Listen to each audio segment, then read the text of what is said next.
NATO as an alliance need to be ready for anything, ready for all environments. And it's essential for us to support Norwegian partners, be able to operate in the Arctic, and that's why we train here so often.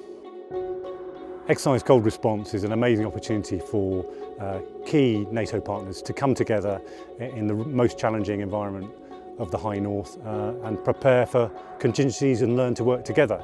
And what we'll see is a strong maritime task group, task force, air play, and then some land exercises.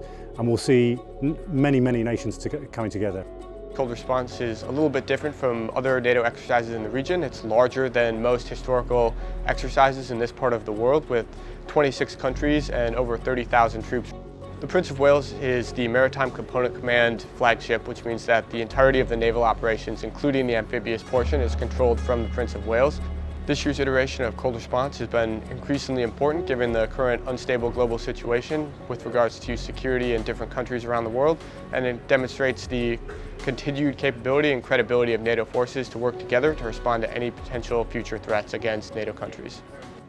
The UK is making a really strong contribution to Cold Response, I think, this year, with this Cold Response being the very largest for many years. And so we'll be having our Queen Elizabeth class carrier, the Prince of Wales, deploying. On that will be our 2-star Maritime Component Commander, who will act in that role for the exercise. And then I'll also be deploying with my HQ Commando forces on board the landing platform dock, HMS Albion, and from that we'll be delivering command of commando forces who will operate in the littoral and raid ashore against the exercise enemy. So HMS Albion is here participating in Exercise Cold Response, which is the culmination of a period of winter deployment for the Royal Marines and the Royal Navy in the Arctic and the High North.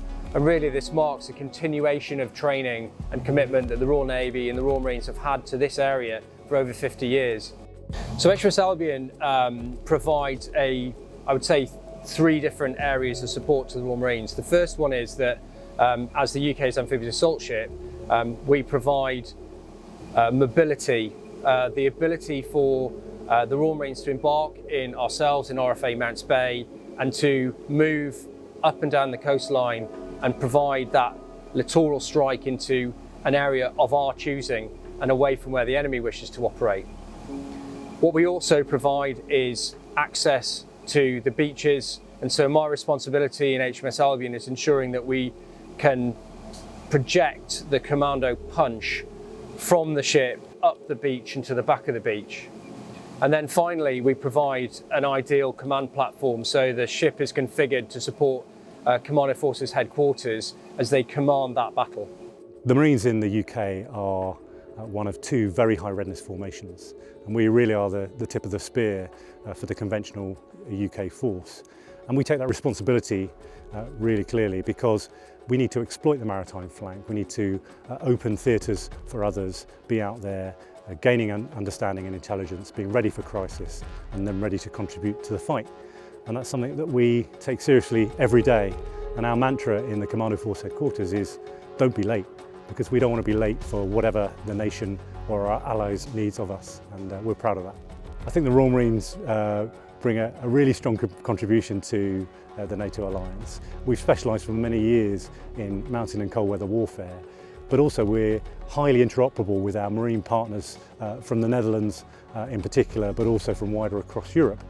So what we deliver, I think, is a fully integrated, quite potent, if small force, that hopefully makes a strong contribution to NATO aims and objectives. We're pretty clear what characteristics make a good Marine: courage, determination, unselfishness and cheerfulness in the face of adversity.